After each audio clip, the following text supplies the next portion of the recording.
వందనాలు తెలియజేసుకుంటున్నాం. వచ్చిన మీ అందరికీ దేవుని నామంలో వందనాలు. మనం చదువుకున్న భాగం చూస్తే కీర్తన 104:33 వచ్చిన మనం ధ్యానం చేసుకున్నాం. చెప్పండి. దావీదు గారు అన్నారు కదా, ఏమన్నారు?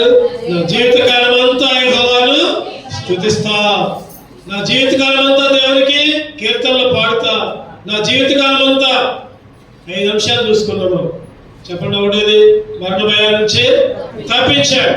మరణ భయం అంటే అగ్నిగుండం, నరకం, పాతాళం, మరణ బంధకాలు అన్ని తప్పించాడు. రెండవది జీవితకాలం అంతా సహాయకుడిగా ఉన్నాడు, చేస్తూనే ఉన్నాడు, చేస్తున్నాడు, చేశాడు. చెప్పండి. చేస్తున్నాడు, చేయబోతున్నాడు. మూడు కాలాలు: భూతకాలం, వర్తమాన కాలం, భవిష్యత్తు కాలం. జీవితకాలం అంతా సహాయం చేశాడు, చేస్తున్నాడు, చేయబోతున్నాడు. మూడవది జీవితకాలం అంతా తండ్రి, అబ్బా, దేవాన్ని మొరపెట్టుకునే భాగ్యాన్ని ఇచ్చాడు జీవితకాలం అంతా. నాలుగవది జీవితకాలం అంతా ఆశీర్వాదాలు, క్షేమాలు, జీవితకాలం అంతా ఆశీర్వాదాలు దేవుడు మనకి ఇచ్చాడు. చివరికి 5వది జీవితకాలం అంతా ఏమిచ్చాడు చెప్పండి? ప్రాముఖ్యమైనది అన్నిటికంటే జీవితకాలం అంతా దేవుడు తన మందిరాన్నే ఇచ్చాడు. దేవుడు తన మందిరం, దేవుడు ఇల్లు. ఇది నీది నాది కాదు. చెప్పండి. అందరిది. ఎవరైతే దీంట్లోకి వస్తారో వాళ్ళందరికీ పాలుపంపులు ఉంటాయి, అధికారం ఉంటుంది దేవుని ఇల్లు మీద.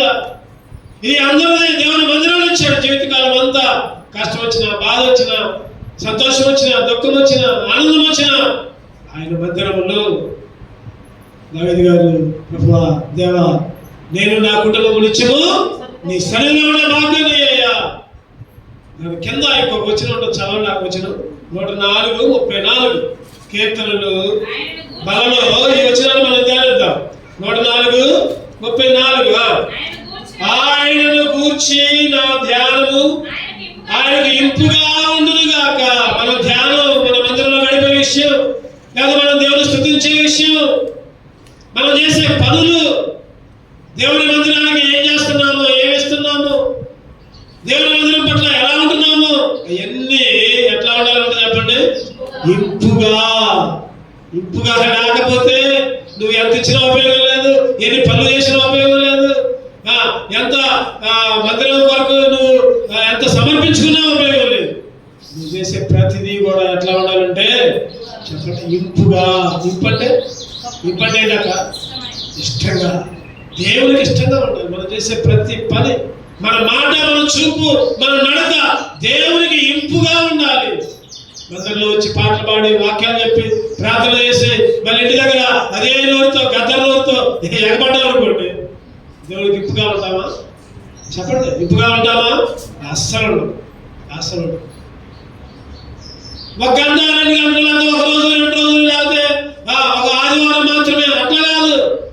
దావీదు ద్వారా మనం నేర్చుకుంది ఏంటంటే జీవితకాలం అంతా నేను బ్రతుకు దినములన్నీ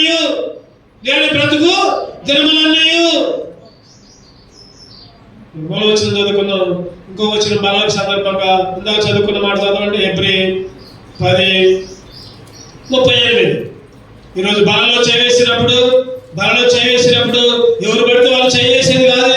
రక్షణ బంధువులే, బాప్తిస్మ బంధువులే, దేవునికి ఇష్టంగా జీవించే వాళ్ళే, దేవునికి ఇప్పుగా ఉన్న వాళ్ళు మాత్రమే.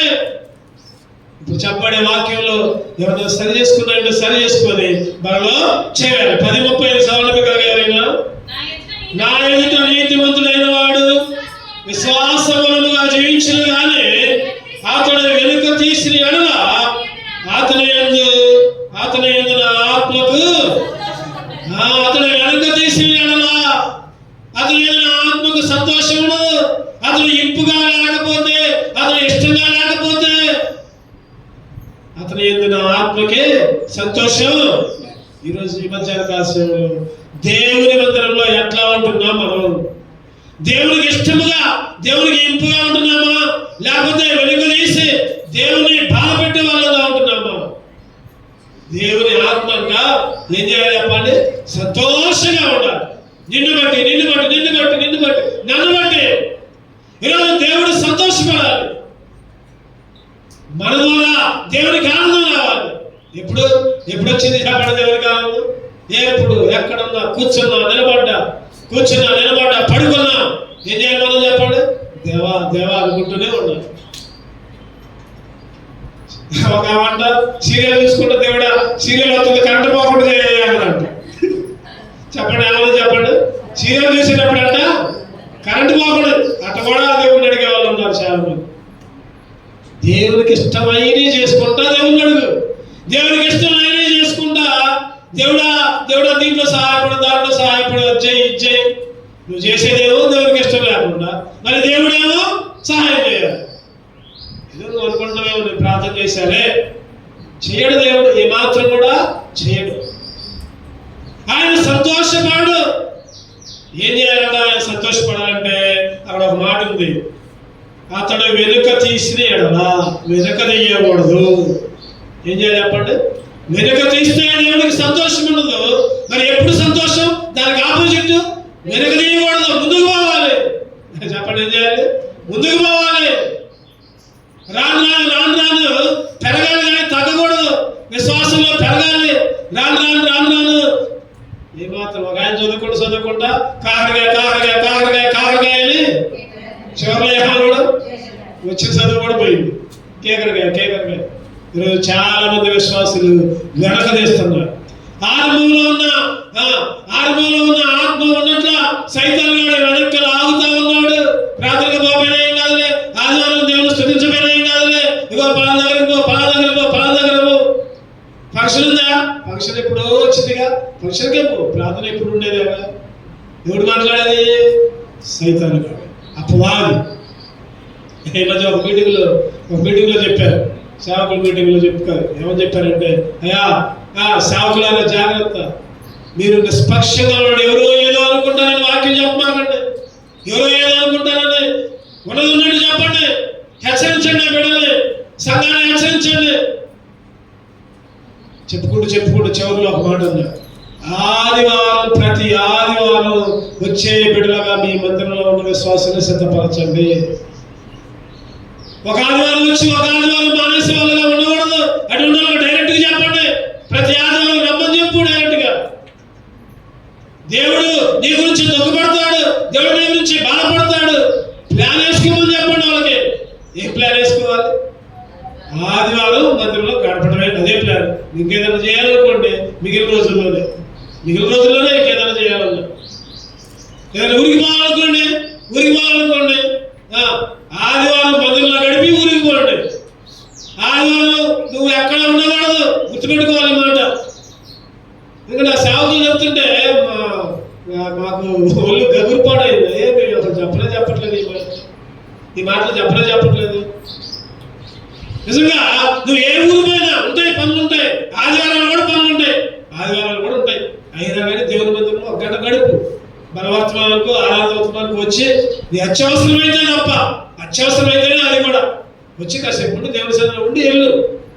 కొంతమంది అంటారు మేము ఎక్కడ పోయినా అక్కడ అన్నం ఆదివారంలో అంటారు. తప్ప మాట ఉండండి, తప్పని పరిస్థితిలో ఉండండి. అంతేగాని పనిగా మందిరంలో కూడా పోయి మేము ఏడకపోతున్నాం చెప్పదా మాటలు. ఆదివారం దేవుని మందిరంలో నీ ఇంటిలో నువ్వు ఉండు. నీ ఇంటిలో నువ్వు ఎక్కడికి పోయినా సరే చెప్పండి. ఏ ఇంట్లో పోయినా మన దేశ అంతా ఎక్కడ ఉండదు, మన ఇంటి మీద. ఎప్పుడు ఇంటికి పోతామా, బంధువులింటికి పోయినా అనుకోండి, ఎప్పుడు ఇంటికి పోతామా. మన దేశం మన ఇల్లు ఏంటంటే చెప్పండి, విశ్వాసం ఏంటిది? మందిరమే దేవుని ఇల్లు మందిరమే. మీరు నా దగ్గరికి రండి, నేను మీ దగ్గరికి వస్తా. మీరు నన్ను గణపరచండి, నేను మిమ్మల్ని గణపరచేవారిని నేను గణపరుస్తా. నా దగ్గరకు వచ్చిన వాళ్ళ దగ్గరికి నేను వస్తా. దేవుడి దగ్గర నీకు ఏదైనా కార్యం కావాలంటే, దేవుడు నీకు ఏదైనా మేలు చేయాలంటే దేవుడి దగ్గర వెనుక తీయకూడదు. వెనుక తీస్తే దేవుని ఆత్మ అంట సంతోషపడదంటే ఏం చేసింది? దేవుని ఆత్మ ఏడ్చింది, దుఃఖపడింది. నీ గురించి దేవుడు ఏడుస్తూ ఉంటాడు. క్లుప్తంగా కొన్ని నిమిషాలు మనం ధ్యానం చేద్దాం. వెనుక తీసిన వాళ్ళు ఎట్లా ఉన్నారు క్లుప్తంగా చూద్దాం. రండి, కీర్తన 44:18 వచ్చిన ఒకసారి చదువుకొని వాక్య భాగంలోకి వెళ్దాం. 44:18 474 పేజీలో ఉన్నాం. మా హృదయం వెనుక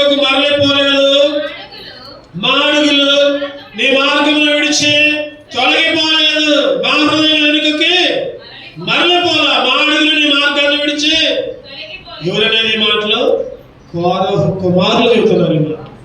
ఎవరు చెబుతున్నారంటే కోరహు కుమారులు. కోరహు అయితే జీవించినప్పుడు గర్వంతో ఉన్నాడు, కానీ కుమారులు అట్లా లేరు. అయ్యా, మా నాన్నలాగా, మా అమ్మలాగా, మా పెద్దలాగా, మా బంధువులాగా మా హృదయాలు వెనక్కి పోలా, మా అడుగులు నీ మార్గాన్ని విడిచి వెళ్ళిపోలా. ఈరోజు నువ్వు నేను ఒక తీర్మానం తీసుకోవాలి. తీర్మానం ఏంటంటే మా హృదయము ప్రభా నీ మందిరాన్ని విడిచి అక్కడికి పో. మా అడుగులు నీ మార్గాన్ని విడిచి తొలగిపోలా. ఈసారి ఎన్నిసార్లు మన అడుగులు తొలగిపోయాయి, ఎన్నిసార్లు మన హృదయం దేవునికి దూరంగా ఉంది. పరిశీలన చేసుకోవాలి. వెనక్కి పోకుండా, అడుగులు తొలగిపోకుండా, మన అడుగులు మన కాళ్ళు ఆడవాళ్ళు వస్తే దేవుని మనలోకి రావాలి. ఎన్ని పనులున్నా సరే, ఎన్ని పనులున్నా, ఎన్ని ఇబ్బందులున్నా, చేత కాకపోయినా, ఒంట్లో బాగలేకపోయినా, జ్వరం వచ్చినా, అటువంటిప్పుడే ఇంకా ముందు రావాలి. అటువంటిప్పుడు ఏం చేయాలి? అప్పుడు బాధ ఉన్నప్పుడే ఇంకో కొద్దిగా ముందుకు రావాలి. బంతిని మనం ఏం చేస్తాం? బంతిని చిన్న కొడితే ఏం చేసింది? అది చిన్న కొడితే నా దగ్గర కూడా అదే పేసింది అనుకో, అక్కడ దాకా వచ్చింది నా దగ్గర కూడా. అదే గట్టి కొట్టాలనుకోండి, పైకప్పు దగ్గరకు పోయి. ఈరోజు నీకు నాకు ఎన్ని కష్టాలు వచ్చినా, ఎన్ని బాధలు వచ్చినా ఏం చేయాలి? అప్పుడు అంతకంతకు పైకి రా. దేవుని దగ్గరికి రావాలి, దేవుని మీదలో ఉండాలి. అటువంటిప్పుడు కష్టం వచ్చినప్పుడు ఇంకొద్దిగా ఎక్కువ సమయం గడపాలి. అది ఉంది, ఆ బాధ ఉంది, ఈ బాధ ఉంది, అందుకు రాలేదు ఇటువంటి మనం సాకులు చెప్పొద్దు దేవుని దగ్గర. దేవుని ఆత్మ వెనక తీస్తే దేవుని ఆత్మ దుఃఖించింది, దేవుని ఆత్మ ఏడ్చింది. ఒక 5 చూద్దాం. ఎవరెవరు వెనక తీశారు క్లుప్తంగా చూసి, వాళ్ళకి వచ్చిన నష్టాలు చూసి, ప్రభా అటువంటి నష్టాలు నాకు రాకుండా చేయ ప్రభా, వాళ్ళలాగా వెనకపోకుండా నన్ను చేయ్యా అని అడుగుతారు దేవుడు. రెండు క్లుప్తంగా 1 సమూయేలు 15:11. 1 సమూయేలు 15:11 235 పేజీ. సౌలు నన్ను అనుసరింపక వెనుక తీసి నా ఆజ్ఞలు గైకొనకపోయిన కనుక అతని రాజుగా నిర్ణయించదు, నేను పశ్చాత్తాపడుచున్నాను. ఎవరంటే వెనక తీసింది? ఎవరు చెప్పండి ఇక్కడ? ఎవరు వెనక తీసింది? సౌలు వెనక తీసిండు. దేవుడు అభిషేకించాడు ఇశ్రాయేలు మీద రాజుగా ఉండాలని. సమూయేలుకి చెప్పాడు అభిషేకించు. అభిషేకించిన తర్వాత సౌలు ఏం చేశాడంటే అనుసరింపక వెనుక తీసి ఆజ్ఞలను గైకొనలా, దేవుని ఆజ్ఞలను పాటించలా. అబద్ధం ఆడొద్దంటే అబద్ధం ఆడాడు, దొంగతనం చేయొద్దంటే దొంగతనం చేశాడు, పాపం చేయొద్దంటే పాపం చేశాడు.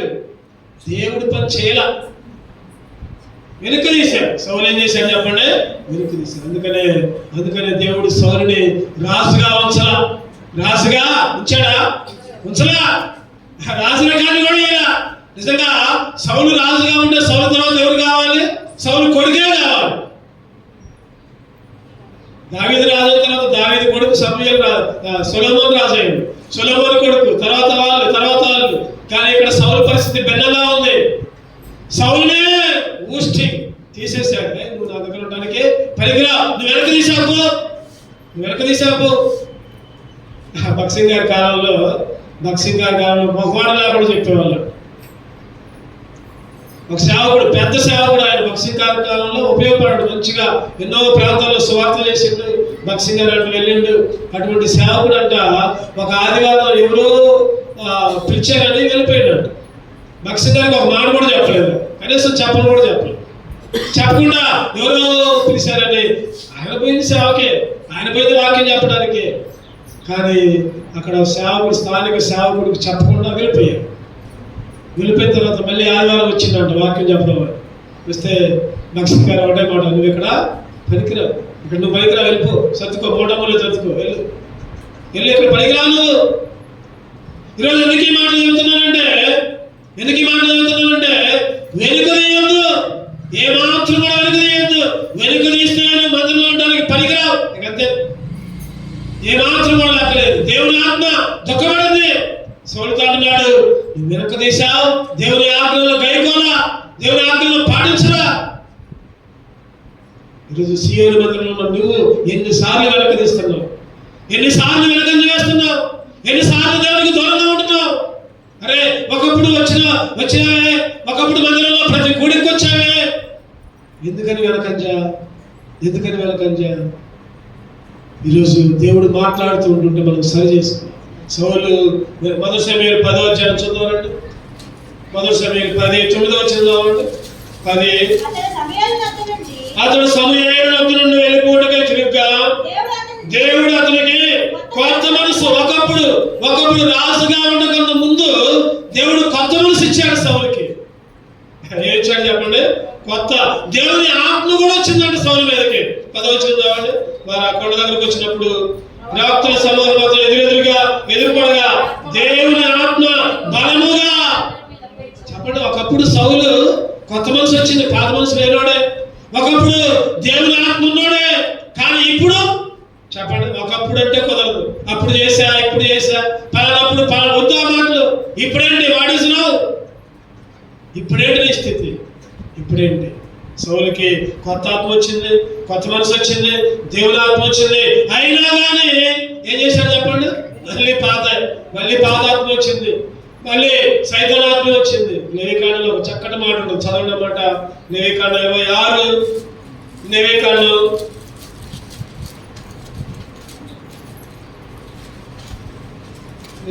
26 14 వచ్చిందామండి. 14 మీరు నా మాట వెనుక నా ఆజ్ఞలన్నిటినీ అనుసరింపక నా కట్టడలను నిరాకరించిన ఎడల, నా ఆజ్ఞలన్నిటినీ అనుసరింపక నా నిబంధన మీరినట్లు మీరు నా తీర్పుల విషయం అసహించుకుని ఎడల నేను మీకు చేయనదేమనగా మీ కన్నులను క్షీణింపజేయనట్టు, ప్రాణమును ఆయాసపరచినట్టు, తాప జ్వరమును క్షయ రోగమును మీ మీదకి రప్పించను. చూడండి దేవుడు ఎంత శపిస్తుందో చూడండి. ఆజ్ఞలు, లేకపోతే కట్టడలు, దేవుని నిబంధనలు, దేవుని తీర్పులు. దేవుని తీర్పులు అంటే వాక్య ప్రకారం దేవుడు హెచ్చరిస్తూ ఉంటాడు. ఆ హెచ్చరికలు అసహించుకుంటే నన్నే అంటున్నారా? నా గురించే చెబుతున్నారా? ఎట్లా అవుతుంది మనకి? దేవుడు అక్కడ క్లియర్గా రాయబడింది. ఆజ్ఞలు అనుసరించకుండా కట్టడలు నిరాకరించిన, ఆజ్ఞలు అనుసరించకుండా నిబంధన మీరినట్లు తీర్పుల్ని వేసిన అసహించుకున్న ఏం చేస్తున్నాడు దేవుడు? మీ కన్నులను క్షీణింపజేస్తా, మీ ప్రాణాన్ని ఆయాసపరుస్తా, తాపజలు, క్షయరోగం. ఒక మాట చెప్పాలంటే ఈ లోకంలో ఉన్న కష్టాలన్నీ మన మీదకే వస్తాయి, లోకంలో ఉన్న ఇరుకులన్నీ మన మీదకే వస్తాయి. ఇప్పుడు వెనుకే తీస్తే అందుకనే అదే మొదటి సమయాలు 15:23 వచ్చింది ఒకసారి. 15:23 తిరుగుబాటు చేయుట సోదె చెప్పుడైన పాపముతో సమానము, మూర్ఖతను అగుపరచుట మాయాగ్రహము గృహదేవతలు పూజించడంతో సమానము. యెహోవా ఆజ్ఞను నీవు విసర్జించినవి కనుక నీవు రాజుగా ఉండకుండా ఆయన నిన్ను, ఎంత ఘోరమైన మాట చూడు. నువ్వు విసర్జిస్తే దేవుడు ఏం చేస్తాడు? దేవుడు కూడా విసర్జిస్తాడు. నువ్వు విసర్జిస్తే, నువ్వు తప్పుకుంటే, నువ్వు తొలగిపోతే, నువ్వు వెనక్కిపోతే దేవుడు కూడా నిన్ను పంపించేస్తాడు. అంతే, పంపించేస్తాడు. ఇక్కడ ఒక మాట ఉంది, తిరుగుబాటు చేయటం అంట. తిరుగుబాటు చేయటం దేవుడికి, దేవుని బిడ్డలకి, విశ్వాసులకి, సేవకులకి తిరుగుబాటు చేస్తున్నారు చాలా మంది. ఈరోజు తిరుగుబాటు, వాళ్ళ గురించి పక్కన అసహ్యంగా మాట్లాడుతున్నారు. తోటి విశ్వాసే కదా, వాళ్ళ గురించి ఎందుకు చెడ్డగా మాట్లాడుతున్నావు? నీ గురించి ప్రార్థన చేసే సేవకుడే కదా, ఎందుకు సేవకులు తక్కువ చేసి మాట్లాడుతున్నావు? తిరుగుబాటు చేయటంట, సోది చెప్పుడంట. ఇంకా ఏముంది అక్కడ? పాపముతో. దేంతో సంబంధం ఉంటుంది? పాపముతో. మూర్ఖత అంట. మూర్ఖంగా ఉన్నారు కొంతమంది. నేను పట్టుకున్న కుందేలుకి, చెప్పండి నేను పట్టుకున్న కుందేలుకి 3 కాళ్ళు. అరే 4 అంటే ఏమంటున్నాడు? 3 ఉన్నాయి. ఎందుకని అంటాడు? చెప్పారు వరకు ఒకసారి. వాడు పట్టుకోండి, ఒక కాలు పట్టుకుంటాడుగా, వాడికి అది కాపాడదు. వాడు పట్టుకున్న కాలు కనపడదు. వాడికి ఎన్ని కనపడతాయి? 3 కనపడతాయి. వాడు పట్టుకున్న కాలు కనపడదు. నేను కాళ్ళు పట్టుకున్నాను, మూర్ఖుడు. నేను పట్టుకున్న కొంచెం 3 కాళ్ళు. అరే 4 ఉన్నాయి, 1 2 3 4 4 కాదు, 1 2 3 3 ఆడు. ఎందుకంటే వాడు పట్టుకుంది కనపడతాడు. మూర్ఖురాల్లాగా, మూర్ఖుల్లాగా ఈరోజు తిరుగుబాటు లేకుండా, దేవుడికి ఇష్టం లేకుండా, దేవుడికి ఇంపుగా ఉండకుండా వెనుక తీస్తే దేవుడే విసర్జిస్తాడు. గుర్తుపెట్టుకో, దేవుడే విసర్జిస్తాడు. మనం దేవుడిని లెక్క చేయకపోతే, మనం దేవుడి మందిరాన్ని లెక్క చేయకపోతే దేవుడు మనల్ని, మన కుటుంబాలను కూడా విసర్జిస్తాడు. జాగ్రత్తగా ఉండాలి. అందుకనే సౌలు గారు లాగా వెనుకంజ వేయకూడదు. సౌలు లాగా వెనుకంజ వేయకూడదు. ఎన్నో కష్టాలు వచ్చాయి, ఎన్నో బాధలు వచ్చాయి. ఇగో నా దేవుడు నన్ను తప్ప ఇంకెవరిని పూజ చేసినా సింహాల గుహలో వేస్తాం మేము. సాటింపు వచ్చింది, దండలు వేశారు. కానీ దానియేలు సాటింపుకి వెనక తీసిందా? చెప్పండి, వెనక తీసిందా? సాటింపుకి వెనక తీయలే. ఇంకా ఎక్కువగా ప్రార్థన చేశాడు. సాటింపు ఎంత చేశారు? ఇంకా ఎక్కువగా 3 మార్లు, దినానికి 7 మార్లు యెరూషలేము వైపు తట్టు చేతులు దాచుకుంటూ ప్రార్థన చేశారు. సింహాల గుహలో వేశారు. సింహాలు ఏమైనా చేసినాయా? చెప్పండి, ఏమి చేయలేదు. సైలెంట్, నోటి మీద వేసుకుంటాడు. తెల్లారి రాజు వస్తాడు. రాజు ఏమంటాడు? జీవము గల దేవుని బిడ్డమైన దానియేలు. రాజుకి, నిజంగా రాజుకి తెలుసు, దానియేలు సింహాల బోర్లు వేసినా కూడా దేవుడు కాపాడుతుందని తెలుసు. నిజంగా ఏమనాలి? అరే దానియేలు చచ్చిపోయినాడు, ఎముకలు మిగిలింది ఎట్లా అనాలి. వచ్చి సైనికులు పిలుస్తారు. అట్లా అన్నా. ఎందుకంటే దానియేలు వెనుకంజ వేయాలా, దానియేలు వెనుదిరగల, దానియేలు తిరుగుబాటు చేయాలా, దానియేలు మూర్ఖంగా ఉండలా. ఈరోజు నువ్వు నేను కూడా దేవుడు మనకి సమీపంగా ఉండే దేవుడు అంట. చెప్పండి, దేవుడు మనకి సమీపంగా ఉండే దేవుడు, దూరంగా ఉండేవాడు కదా. మొదటిగా ఎవరు చెప్పండి? ఎవరు వెనక తీశారు? సౌలు వెనక తీసిండు. రాజ్యం పోయింది. చివరికి తను తానే పొడుచుకొని చచ్చిపోయాడు. సౌలు యొక్క దరిద్రం ఏంటంటే చెప్పండి, ఎవరు చంపలా, ఎవరు చంపలా, తనకు తానే పొడుచుకొని చచ్చిపోయాడు. ఈరోజు నిజముగా ఇంకా పొడుచుకొని చచ్చిపోయి ఇంకా మరణం రాకపోతే దారిపోయే ఒకటి పిలిచి అరే నన్ను పొడుగురా, నన్ను చచ్చేదాకా పొడుగురా. సౌలు చరిత్ర అంత వ్యతిరేకంగా మారిపోయింది. నువ్వు వెనక తీసావంటే, నీ జీవితంలో నువ్వు కూడా వెనక తీసావంటే దేవుడు నిన్ను విసర్జిస్తాడు. దేవుడికి లోబడు, భయపడు. దేవుడు అంటే, మందిరం అంటే భయపడి దేవా ముందుకు సాగేవాడుగా చేయి. ఇంకొకరు చదువుతారండి. ఇంకా ఎవరు వెనక తీశారు? ఇర్మియా 15:6. ఇర్మియా 15:6, 640 పేజీ నంబర్. యెహోవా వాక్కు ఇదే, నీవు నన్ను విసర్జించి ఉన్నావు, వెనుక తీసి ఉన్నావు కనుక నిన్ను నశింప చేయనట్లు నేను నీ మీదికి నా చేతిని చాచి ఉన్నాను. చాలు చాలు. దేవుడు చూడండి ఎంత కఠినంగా ఉంటున్నాడు. ఎంత ఇశ్రాయేలు గురించి రాయబడింది. మొదటేమో సౌలు వెనక తీశాడు. సౌలు చరిత్ర మారిపోయింది, కథ మొత్తం మారిపోయింది సౌలుని. ఈరోజు ఇశ్రాయేలుతో అంటున్నాడు కదా ఇర్మియా ప్రవక్త ద్వారా, నువ్వు నన్ను విసర్జించి ఉన్నావు, వెనుక తీస్తున్నావు కనుక నిన్ను నశింప చేయనట్లు నా చెయ్యి నీ మీద ఉంటుంది. యెషయా 41లో అదే దేవుడు అంటూ ఉంటాడు కదా, నా దక్షిణాస్తాన్ని నీ మీద ఉంచుతున్నా అంటున్నాడు. ఆయన దక్షిణాస్తాన్ని నీ తల మీద ఉంచే దేవుడు. అంత మాత్రమే కాదు, ఆయన చెయ్యి పెట్టి నాశనాన్ని కూడా ఇచ్చే దేవుడు, దీవించే దేవుడు. రెండవది నాశనం చేసే దేవుడు కూడా ఆయన. జాగ్రత్త ఉండాలి. ఏముంది అక్కడ? నీవు నన్ను విసర్జించి ఉన్నావు, ఇంకా వెలుగుదీసి ఉన్నావు. నీవు నన్ను విసర్జించి ఉన్నావు, వెలుగుదీసి ఉన్నావు. వాక్య ప్రకారం ఒకసారి ఇటువంటి హెచ్చరికలు ఇస్తే కొద్దిగా మనసు కష్టమైపోద్ది. కొంతమందికి మనసు కష్టమైపోద్ది. అరే అందరి ముందు నన్నే హెచ్చరిస్తున్నారు, నన్నే బాధపడుతున్నారు. ఆ రోజు పేతురు కూడా వాక్యం చెప్పాడు. చెప్పిన తర్వాత అందరి మనసులో ఏం చేయమంటే చెప్పండి, గుచ్చబడి పేతురు మీద పోలా, ఇట్టంటమైంది అట్టంటమైంది అలా పశ్చాత్తాపడ్డారు. గుచ్చబడి పశ్చాత్తాపడ్డారు. మారుమనసు పొందారు.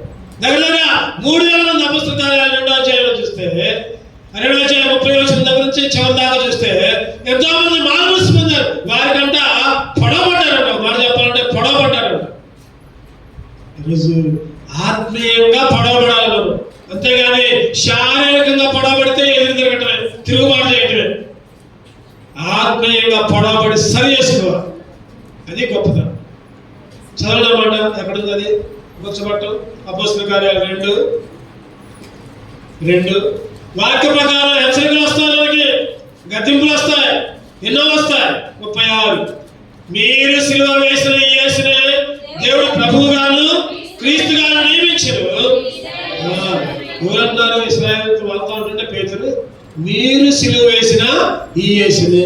వాళ్ళు రావాలి, మెదులుకు రావాలి. లేదు దేనికి? మేము ఎక్కడ వేసినవా బాబు సిలువ? మేము అసలు వేసినవా సిలువ దేవుణ్ణి? మేము వేయలా. ఎవరు అనలా మాట చెప్పండి. మీరు సిలువ వేశారంటే మేము ఆడేసిన సిలువ? మేము కాదు వేసింది, వాళ్ళుగా అనలా. ఎవరు? ఈరోజు నీ చూపులు బట్టి, నీ తలపులు బట్టి, నీ ఆలోచన బట్టి, నీ మాటలు బట్టి ప్రతి రోజు వాళ్ళన్నా ఒకసారి యేసుక్రీస్తు సిలువ వేశారు. నువ్వైతే ప్రతి రోజు ప్రతి గంట దేవుణ్ణి సిలువ వేస్తున్నావు. నీ మాటలు బట్టి సిలువ వేస్తున్నావు, నీ చూపులు బట్టి, నీ తలపులు బట్టి, నీ ఆలోచనలు బట్టి యేసుక్రీస్తుని గుచ్చి గుచ్చి గుచ్చి పొడుస్తున్నావు. అప్పుడు గుచ్చబడ్డ వాళ్ళు కింద ఉంటుంది అక్కడ, వారి మాట విని హృదయంలో నొచ్చుకొని సహోదరులారా మేమేమి చేతుమని పేతురుని, సహోదరులారా మేమేం చేయాలి? పేతురు దగ్గరకు వచ్చారు, అందరూ పేతురు దగ్గరకు వచ్చారు. అయ్యా ఏందయ్యా అట్లా చెప్పిన, మేము ఎప్పుడు వేసినవయ్యా సిలువ? మేము ఎప్పుడు చేసినవయ్యా? అడగలా వాళ్ళు. అయ్యా మేము పొడవబడ్డాం, గుచ్చబడ్డాం, ఏం చేయాలి ఇప్పుడు? మేము ఏం చేయాలి చెప్పండి? ఏం చేయాలి? రక్షణ పొందు, మారుమనసు పొందు, బాప్తిసం తీసుకో, జీవితకాలం అంతా దేవుని మందిరంలో గడుపు. నీకు కూడా ఈ మాట వచ్చింది, ఈ తలంపు వచ్చింది. ఏం చేయాలి నేను ఇప్పుడు? ఏం చేయాలి నేను? ఏం చేయక్కర్లా, ఏం చేయక్కర్లా, డబ్బులు చేయక్కర్లా, లేకపోతే నీ ఆస్తులు ఏమి చేయక్కర్లా, చందాలు ఏమి చేయక్కర్లా, లేకపోతే ఇంకేం చేయక్కర్లా. రా, రక్షణ పొందు, మారుమనసు పొందు, బాప్తిసం తీసుకో, దేవుని మందిరంలో జీవితకాలం అంతా గడుపు. అదే కొన్ని కోట్లు ఇచ్చినప్పుడు నీ దగ్గర ఏమి లేకపోయినప్పుడు వాళ్ళు అడిగారు మేమేమి చెయ్యాలి. వెంటనే అప్పటికప్పుడే ఎంతమంది బాప్తిసం అంట? 3,000 మంది. 3,000. ఈరోజు వాక్యం దగ్గరకు వచ్చి వాళ్ళు మనం సరి చేసుకోవాలి. పొద్దున్నే అందరూ ఏం చేశారు చెప్పండి? మీరు అందరూ ఏం చేశారు? స్నానం చేశారు, బట్టలు వేసుకున్నారు. ఎక్కడ పోయారు? ఎక్కడ పోయారు? అందరూ ఖచ్చితంగా పోతారు. అక్కడ పోనోళ్ళు ఎవరు ఉండరు, ఎవరో ఒకళ్ళు ఇద్దరు ఉంటారు. ఎవరు ఎక్కడికి పోతారు? అద్దం దగ్గరికి పోతారు. ఎక్కడికి పోతారు చెప్పండి? పోయారా లేదా?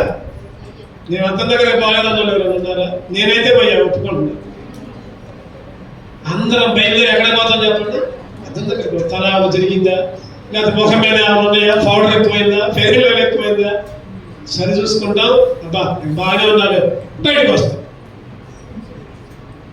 ఈరోజు మనం కూడా ఏం చేయాలి? విశ్వాసం కూడా ఎక్కడికి పోవాలి చెప్పండి? వాక్యం అనే అర్థంలోకి రావాలి. ఏ అర్థంలోకి రావాలి? వాక్యం అనే అర్థంలోకి రావాలి. వాక్యం అనే అర్థంలోకి వస్తే మన తప్పులన్నీ కాపాడుతాయి. దాంట్లో వాక్యం అనే అర్థంలోకి వచ్చి సరి చేసుకోవాలి. ఎక్కడ మరొకుంది, ఎక్కడ వచ్చింది, ఎక్కడ తప్పిపోయింది. ఈరోజు లోకపరంగా అర్థం దగ్గరికి పోతే మంచిదే, పోవద్దని చెప్పట్లా. పోండి, మంచిగా తయారైనండి, దేవుని దగ్గరికి మంచిగా తయారైనండి. ఆత్మను కూడా సరి చేసుకోవాలి. వాక్యం అనే అర్థం. హెచ్చరిస్తే, గద్దిస్తే లోబడాలి. వాక్యం దగ్గరకు ఇది నా గురించి నేను సరి చేసుకోవాలి. నేను పొడవబడ్డా, నేను గుచ్చబడ్డా. ఆ రోజు ఇశ్రాయేలు దేవుడు అన్నాడు కదా, ఏమన్నాడు చెప్పండి? ఏమన్నాడు? నువ్వు నన్ను విసర్జించావు కాబట్టి నేను నాశనాన్ని, నా చేతిని నీ మీదకే, నాశనం చేయడానికి నా చేతిని నీ మీద ఉంచుతా, నాశనం చేయడానికి నీ దగ్గరకు వస్తా. ఆ రోజు ఇశ్రాయేలు అందరూ అంట సమయంలో పోయి మాకు రాజు కావాలి అని అడిగారంట. సమయాలు మంచిగానే పరిపాలిస్తాడు. మనం బైబిల్ స్టడీలో నేర్చుకున్నాం. ఏంటి? మాకు రాజు కావాలి సమయం అడుగుతున్నాడు. నేను పరిపాలిస్తున్నాగా, నేనేం తక్కువ చేయలేదుగా, దేవుడి దగ్గర పోయి అడుగుతాడు, అయ్యా దేవా మనకు ఒక రాజు కావాలంటే అయ్యా, వాళ్ళు మీరు కోరుకోవట్లేదు అయ్యా. దేవుడు అంటాడు, ఒక చక్కటి మాట అంటాడు, సమూయేలు వాళ్ళు నిన్ను కాదు విసర్జించింది, చెప్పండి వాళ్ళు నన్నే. చెప్పండి, ఎందుకు వచ్చారు అనుకోండి. మొదటి సమూయేలు చదవండి. మొదటి సమూయేలు ఎన్నో వచ్చిన చూడండి, 8. మొదటి సమూయేలు పేజీ నంబర్ 229. మొదటి సమూయేలు 7వ వచనం. అందుకు యెహోవా సమూయేలుకు సెలవిచ్చింది ఏమనగా, జనులతో చెప్పిన మాటల ప్రకారం జరిగింపు, వారు నిన్ను విసర్జింపలేదు కానీ తమ్మును ఏలకుండా నన్నే వద్దన్నారు. నిన్ను కాదు నన్నే వద్దన్నారు. ఈరోజు దేవుణ్ణే వద్దనే జాబితాలో ఇశ్రాయేలు ఉన్నారు. అందుకనే ఎంతమంది పోయారు కానానికి? 2 పోయారు. 6 లక్షల కాలం బయలుదేరితే దగ్గర 40 లక్షలు మొత్తం పిల్లలు భార్యలు అంతా కలిపి 2 పోయారు. కాలేబు, ఇంకోళ్ళు యెహోషువ, 2 పోయారు. ఈరోజు వందల మంది కొన్ని వేల మంది దేవుని అంగీకరిస్తున్నారు. ఆ వేల మందిలో ఎత్తబడే గుంపులో నువ్వు ఉన్నావా? 10 మంది పోయారు. 10 మంది దీపాలు బాగానే ఉన్నాయి, 10 మంది నూనె బాగానే ఉంది, 10 మంది ఎగిరి బాగానే. కానీ ఎంతమంది పోయారు పైకి? 5 పోయారు. నేను మందిరానికి పోతున్నా, నేను ప్రార్థనకు పోతున్నా, నాకు పరలోక రాజ్యం ఉంది, సంకలే మాకు ఎగర మాకు, నేను పరలోకానికి పోవాలి, నేను వెనక్కి తీయను, నేను ముందుకే పోతా. సౌలు వెనక తీశాడు, నష్టపోయాడు. ఇశ్రాయేలీయులు వెనక తీశారు, పాతాళంలో రాలిపోయారు. చదవరండి, క్లుప్తంగా ధ్యానించుకుందాం. యోనా 1 గుర్తు చేస్తాం, ముగించుకుందాం. ముగ్గురిని గుర్తు చేసి ముగించుకుందాం. యోనా 1 చదవండి దగ్గరగా. యోనా 1:1 యెహోవాకు అమిత్తయి కుమారుడైన ప్రత్యక్షమైన సెలవిచ్చెను, నినివే పట్టణస్థుల దోషం నా దృష్టికి ఘోరమైన కనుక నీవు లేచి నినివే మహాపట్టణమునకు పోయి దానికి దుర్గతి కలదని ప్రకటించుము. అయితే యెహోవా సెలవిచ్చి తార్షీషు పట్టణానికి ఒక దగ్గరకు పోమంటే ఒక దగ్గర ముందుకు పోమంటే వెనక్కి పోయిండు. ఎవరు? యోనా. ఏం జరిగింది? చేప మింగింది. ఆ వాళ్ళలో ఉన్న వాళ్ళు ఎత్తేశారు. ఉండదురా, నువ్వు పోతే దరిద్రం మాత్రమే ఎత్తేశారు. ఎవరు మింగారు? చేప కడుపులో మొరపెట్టాడు, కోపంలో ఉండి మొరపెట్టాడు, నన్ను క్షమించాయా. నష్టం. యోనాకే కాదు, యోనాతో పాటు ఉన్న వాళ్ళలో ఉన్న వాళ్ళందరికీ నష్టం. ఈరోజు నువ్వు వెనక్కి తీస్తే నీతో పాటు కాదు, నువ్వు ఒకదానే కాదు, నువ్వు ఒకడే కాదు, నీ కుటుంబం మొత్తం నష్టమే. గుర్తుపెట్టుకే మాట. యోనా వెనుకంజ వేశాడు, నష్టపోయాడు. సముద్రంలో చేప కడుపులోకి పోయాడు, పశ్చాత్తాపడ్డాడు, మళ్ళా వచ్చాడు. ఇంకో రోజు ఉందారంటే రూతు గ్రంథం 1:1. రూతు గ్రంథం 1:1 220 పేజీ నెంబర్. న్యాయాధిపతుల గ్రంథంలో దేశంలో కరువు కలక యూదా బెత్లెహేములో ఒక మనుషుడు తన భార్యను తన 2 కుమారులను వెంట పెట్టుకొని మోయాబు దేశంలో కాపురముండుటకు వెళ్ళెను. ఎవరా మనుషుడు? చెప్పండి, ఎవరా మనుషుడు? ఎలీమెలకు తన భార్య నయోమి, 2 పిల్లగాళ్ళు. ఎక్కడి నుంచి ఎక్కడ పోయారు? బెత్లెహేములో ఉన్న వాళ్ళల్లా ఎక్కడ పోయారు? మోయాబులోకి పోయారు. ఈరోజు మందిరంలో ఉండేదానివి, మందిరంలో ఉండేవాడివి, మందిరంలో నివసించేవాడివి, ఎక్కడికి వెళ్తున్నావు? ఇంకా ముందుకు పోవాలి, ఇంకా లోతుగా పోవాలి. శిష్యులంట చేపలు పట్టడానికి వాళ్ళు వేసారంట. ఏమన్నాడు దేవుడు? అరే బాబు, ఇక్కడ కాదు వేసేది, లోతులో వేయరా, లోతుకు పోండిరా, లోతైన అనుభవాల్లోకి రండిరా. ఇంకా ప్రార్థన, ఇంకా సంపలు వేసుకోవడమే, ఇంకా క్షమాపణ అడగడమే, ఇంకా అక్కడనే అదే అనుభవం. అయ్యే మంత్రాలు, అయ్యే పూజలు, అయ్యే చచ్చిపోయేదాకా అయ్యే. లోతులోకి రా, ప్రార్థన చేయడం నేర్చుకో, వాక్యాలు నేర్చుకో, అనుభవంలోకి రా. కొంతమంది కొంతమంది కొన్ని ప్రదేశాలకు పోయి ప్రార్థన చేస్తుంటే భలే ప్రార్థన చేస్తున్నారుగా, భలే ప్రార్థన చేస్తున్నారుగా, భలే పాటలు పాడుతున్నారుగా వీళ్ళు. అటువంటి అనుభవంలో నువ్వు రావాలి, లోతైన అనుభవంలోకి రావాలి. లోతైన అనుభవం. నోయోమి ఎలిమెలకు ఇద్దరు పిల్లగాలు. ఏ నష్టం వచ్చింది చెప్పండి? మోయాబులో పోతే ఏ నష్టం వచ్చింది? సాగే వచ్చింది. భర్త చనిపోయాడు, తర్వాత మళ్ళీ ఇద్దరు కొడుకులు చచ్చిపోయారు. తర్వాత ఒక కోడలేమో వెనక్కిపోయింది ముద్దు పెట్టుకొని, ఇంకో కోడలు అత్త నీ దేవుడే నా దేవుడు, నీ జనమే నా జనము, నీ ప్రజలే నువ్వెక్కడుంటే నేను అక్కడ. ముందుకు సాగు, ముందుకు సాగు, వెనకంజమే మాకు, వెనకంజమే మాకు. నోయోమి ఎలిమెలకు కుటుంబం నష్టపోయింది. వెనకంజం వేసి సౌలు నష్టపోయాడు, రాజుగా లేడు, రాజరికమైంది, చావే కథయింది. ఇశ్రాయేలీయులు వెనుకంజ వేశారు, నష్టపోయారు, రాలిపోయారు. ఎలిమెలకు కుటుంబం, ఏం చెప్పండి, ఎలిమెలకు కుటుంబం నష్టపోయింది. సావే వచ్చింది. ఇంకా ఇంకా ఎవరు చూద్దారండి? చివరిగా ఇంకొకరు చూద్దారండి. చూద్దాం. ఆదికాండం 19. ఆదికాండం అందరికీ తెలుసు. ఈమె గారు అందరికి అక్క. ఎవరా చెప్పట్లే, నేను అంత చెప్పినా కూడా చెప్పండి. లోతు భార్య. Very good. లోతు భార్య. ఆదికాండం 19:26 చదవండి. 26. అయితే లోతు భార్య అతని వెనుక నుండి తిరిగి చూచి ఏమైనా చెప్పండి? ఉప్పు స్తంభం. లోతు భార్య వెనుక నుంచి చూచి ఉప్పు స్తంభం. వెనుక చూస్తే నీ గతి కూడా అంతే, ఈరోజు నా గతి కూడా అంతే. నువ్వే కాదు, నేనే కాదు, ఎవరైనా వెనుక చూస్తే, వెనుకంజ వేస్తే ఇటువంటి శాపాలన్నీ మూట కట్టుకుంటాం. ఈ మధ్యాహ్న కాల సమయంలో వాళ్ళ దగ్గర దేవుడు మనతో మాట్లాడుతున్నాడు. కోరా కుమారులు ఏమన్నారు చెప్పండి? మా హృదయాలు వెనక వాళ్ళ, మా అడుగులు తొలగిపోలా. ఫారాహు కుమారులాగా నువ్వు నేను సాక్ష్యం ఇవ్వాలి, దేవుణ్ణి సంతోషపరచాలి. ఎవరు సంతోషపరచాలి? భర్తలు కాదు, భార్యలు కాదు, పిల్లలు కాదు, తల్లిదండ్రులు కాదు, లేదా మనుషులు కాదు, అధికారులు కాదు, రాజులు కాదు. ఎవరు సంతోషపరచాలి? దేవుణ్ణి సంతోషపరచాలి. దేవుని ఆత్మ నీలో నాలో సంతోషంగా కేకలేయాలి. సాధు సుందర్ సింగ్ గారు అందరికీ తెలుసు. కొండల మీదకి వెళ్ళాడు, కొండల మీద పరిచయం చేయడానికి వెళ్ళాడు. కొండల మీద ఆ కొండలో అడవి నాయకుడు వచ్చి, అయ్యా సింగ్ గారు మీ గురించి నేను చాలా విన్నా, మీ గురించి చాలా విన్నా. అయ్యా మా జాతరలు మంచులు కాదు, అయ్యా మా జాతరలు మంచులు, నేను చెప్తానయ్యా, పోమాకయ్యా, వాళ్ళకి ఎందుకు సువార్త చెప్పడం, వెళ్ళు వేరే ప్రాంతంలోకి వెళ్ళు. సాధు సుందర్ సింగ్ గారు అన్నారు, ఒకటే అన్నా, చావు వచ్చినా కూడా నేను వెళ్తాను. చావు వచ్చిన ఒక పాట కూడా ఉంది. ఆ పాట చెప్పండి, ఆ పాట. I have decided to follow Jesus. I have decided to follow Jesus.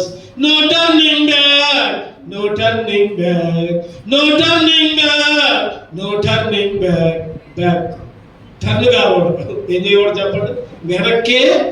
నేను ఒక నిర్ణయం తీసుకుని వచ్చా, ఒక తీర్మానం తీసుకుని వచ్చా. ఎన్నిసార్లు మనం తీర్మానం తీసుకుని వెనక చేశాం? ఎన్నిసార్లు ఎన్ని తీర్మానాలు తీసుకున్నాం? ఎన్నిసార్లు వెనక చేశాం? దేవుడు మాట్లాడుతున్నాడు. సాధు సుందర్ సింగ్ గారు, చచ్చిపోయినా సరే నేను ముందుకే పోతా కానీ వెనక్కి అసలు వెళ్ళను. చావు రాని, ఇంకేది రాని, నేనైతే ముందుకే పోతా, దేవుని వైపే సాగుతా. ఈరోజు నీ తీర్మానం, నా తీర్మానం అలాగుండా. అందుకనే బైబిల్లో ఒక మాట, చివరికి ఒక మాట చదువుకుందాం. నా గట్ట మీద చెయ్యి వేసి వెనుకంజ వేసేవాడు నాకు పాత్రుడు కాడు. చెప్తారా? ఎక్కడ వచ్చింది చెప్తారా? ఎవరైనా చూస్తారా? గుర్తురాట్లా మాట. ఏ స్వార్థలో ఉంది? ఎవరన్నా ఎక్కలు ఉంది? లోకస్వార్త 9:62 చదవండి. 61 పేజీ నెంబర్. లోకస్వార్త 9:62. యేసు నాగటి మీద చేయి పెట్టి వెనుకతట్టు చూచువాడేవాడు దేవుని రాజ్యములకు పాత్రుడు కాడు. వచనాలు గుర్తు రావాలి, వాక్యాలు గుర్తు రావాలి. కొన్ని ప్రదేశాల్లో వాక్యం చెబుతుంటే నేను ఆ వచనం చదువుతుంటే వాళ్ళు రెఫరెన్స్ తీసి రెడీ ఉండేవారు. ఈరోజు మనం అంతకంతకు లోతుకు పాటలు అంటే ఇదే, లోతుకు పాటలు అంటే ఇదే, వాక్యాలు గుర్తు రావాలి, మనకి వచనాలు చెప్పాలి. అప్పుడు లోతైన అనుభవంలో ఉన్నట్టు. నాగటి మీద చెయ్యి వేసి వెనుకతట్టు చూసేవాడు ఎవడు కూడా దేవుని రాజ్యానికి పాత్రుడు కాడు. నువ్వు వెనకొంచెం వేసావా, నీకు ఇంతే సార్. దేవుని రాజ్యం లేదు నీకు. దేవుని రాజ్యం రెండు కళ్ళు మూసుకుందాం. ఒక్క నిమిషం మనమే సరి చేసుకుందాం. ఒక్క నిమిషం మనమే సరి చేసుకుందాం. అటు ఇటు చూడదు దిక్కులు. దేవుని వైపు చూడు. నీ ఆత్మను దేవుని వైపు చూపి దేవుని ఆత్మని ద్వారా సంతోషపడాలి. ఈరోజు దేవుని ఆత్మని ద్వారా గంతులేయాలి. వెనుక తీసిన ఎడలా నష్టపోతావు, జాగ్రత్త. 5 చూసాం మనం. ఇంకా చాలా మంది ఉన్నారు వెనుక తీశారు, నష్టపోయారు, మరణాన్ని కొని తెచ్చుకున్నారు. ఒకప్పుడు సంఘంలో ఉన్న వాళ్ళందరూ, ఒకప్పుడు సంఘంలో నడిచిన అన్ని కార్యక్రమాలు చేశారు, పొలాలు అమ్ముకున్నారు, అంతకుముందు అన్నీ ఇచ్చారు. ఇప్పుడేమో దుర్బుద్ధి పుట్టింది భార్యకి భర్తకి, వెనకని చేశారు. అనడయ్య సత్యాలు అక్కడే చచ్చిపోయారు. ఒకరికి తెలియకుండా ఒకళ్ళు చచ్చిపోయారు. ఏంటి పరిస్థితి? నీ పరిస్థితి ఏంటి? నా పరిస్థితి ఏంటి? సౌలు, ఇశ్రాయేలు, యోనా,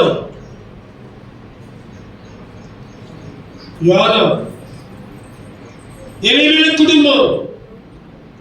కుటుంబం, చివరిగా లోతు భార్య ఉప్పు స్తంభం. దేవుడు హెచ్చరిస్తే సరి చేసుకో. తోటి విశ్వాసంతో మంచిగా ఉండు, తోటి సేవకులతో మంచిగా ఉండు, పక్కన గృహాలతో మంచిగా ఉండు. అన్యాయంగా ఎవరిని ఏది అనుమాకు. వాళ్ళు నిన్ను అన్నా సరే, వాళ్ళు నిన్ను తిట్టినా సరే, నువ్వు మాత్రం మౌనంగా ఉండు. దేవుడే చూసుకుంటాడు. ఎవరు ఏదన్నా నువ్వు సైలెంట్గా ఉండు. కథ మొత్తం మారుస్తాడు దేవుడు. ఆయన ఏమైనా చేయగలడు. నీ జీవితం ఎటువంటి పరిస్థితిలో ఉందో, ఎటువంటి దుర్భరమైన స్థితిలో ఉన్నావో, ఎటువంటి సమస్యలో ఉన్నావో, చెప్పుకోలేని బాధలు, సమస్యలు, అనారోగ్యాలు, కరువు, ఆర్థిక ఇబ్బందులు, ఎన్నో లోటుపాట్లు, దేవుడు నీ కథ మొత్తం మారుస్తాడు. ఏదైనా చేయగలడు. లోపడాలి. వెనకది మాకు ముందుకు సాగు యోగ్యముగా బలలో చేయి. అటువంటి కృప దేవుడు నీకు అనుగ్రహించును గాక.